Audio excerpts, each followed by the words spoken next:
Hello' everyone, এয়া দেখিছেনে মোৰ হাতত থকা কালাৰ পিঠা হয়। এইটো মই কেনেকৈ বনালোঁ আপোনালোকে গোটেই ভিডিঅ'টো দেখিলেহে গম পাব। আৰু দুটা ৰ'জো বনাইছোঁ। ইমান ধুনীয়া কালাৰ হৈছে ন?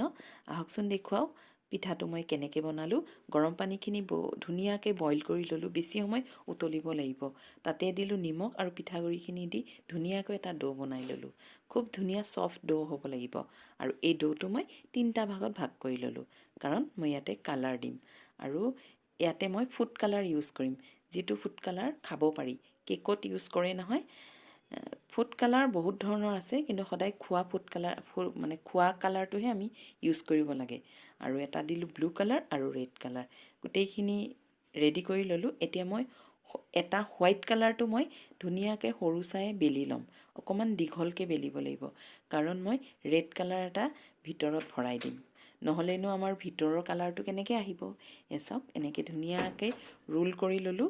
এতিয়া মই কটাৰী এখনেৰে কাটিম, কিন্তু মই ভুল কৰিলোঁ, কটাৰীৰে কাটিব নালাগে। কটাৰীৰে কাটিলে বেয়া হৈ যায়, যিহেতু পিঠাগুড়িৰ ডোটো খুব ছফ্ট হয় ন। এতিয়া মই সূতা লৈ ল'লোঁ। আপোনালোকে এনেকৈ কিবা কাটিব হ'লে সূতাৰে কাটিবচোন, ইমান ধুনীয়া হয়। ক'তো লাগিও নাযায় আৰু বেয়াও নহয়। একে চাইজত গোটেইকেইটা হয়। আৰু এইটো মোৰ হোৱাইট ৰেড ৰেডি হ'ল। এতিয়া মই নেক্সট কালাৰটো কৰিম। আকৌ এনেকৈ সৰু এখন বেলি ল'লোঁ ৰুটি, ইয়াতে মই ব্লু কালাৰটো ভৰাই দিলোঁ। আকৌ এনেকৈ চেম যেনেকৈ প্ৰচেছত ৰোল কৰি এনেকৈ মই সূতাৰে ধুনীয়াকৈ কাটি যাম। আচলতে কি হয়, বনোৱাৰ মোৰ কি হয়, কিবা কিবি ভাবি থাকোঁ, কেনেকৈ কি বনাম, কেনেকৈ কি। মোৰ আকৌ বহুত ভাল লাগে, এনেকুৱা আইডিয়াবিলাক মোৰ মনত সদায় আহি থাকে। আৰু মই যিহেতু পিঠা পনা এইবিলাক বনাই ভালেই পাওঁ, এনেকুৱা সৰু সুৰা আইডিয়া মোৰ আহি থাকে। মই ভাবিলোঁ, কাৰোৰ পৰা মইতো দেখা নাই, কোনো কপিও নহয় বা ক'তো মই শিকাও নাই, নিজৰ আইডিয়াত বনাইছোঁ। এয়া চাওক, ব্লু আৰু ৰেডখিনি হৈ গ'ল মোৰ। এতিয়া মই আৰু এটা বনাম। 3টা কালাৰ একেলগে বেলি ল'লোঁ, এটা হোৱাইট, এটা ৰেড, এটা ব্লু।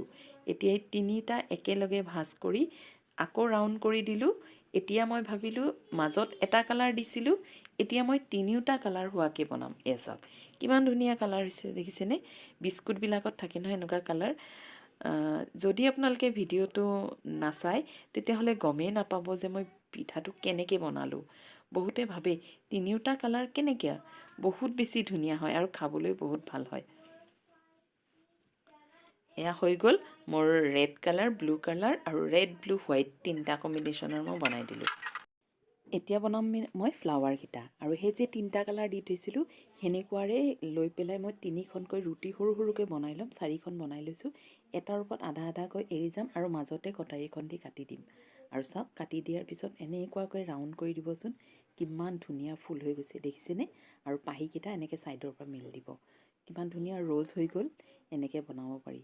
এনেকৈ মই 2টা বনাই ল'লোঁ। মই ফ্লাৱাৰ বেছি বনোৱা নাই। কেকত সাধাৰণতে এনেকুৱা ডিজাইন কৰে। মোৰ মনত আহিলে ভাবিলোঁ এনেকৈয়ে কৰি দিওঁ। আপোনালোকে এনেকৈ বনাই চাবচোন, বহুত বেছি ধুনীয়া হয়। আৰু এইকেইটা পিঠা মই বইল কৰিম। তেলত ভাজিবও নালাগে, ধুনীয়াকৈ পানীত বইল কৰিলে ধুনীয়া হৈ যায় আৰু খাবলৈ বহুত টেষ্ট লাগে। মোৰ যেন এনেকুৱা লাগিছে খোৱাত সজায়ে থৈ দিম নেকি। আপোনালোকৰ বাৰু কেনেকুৱা লাগিছে কমেণ্ট কৰি জনাবচোন। Thank you everyone.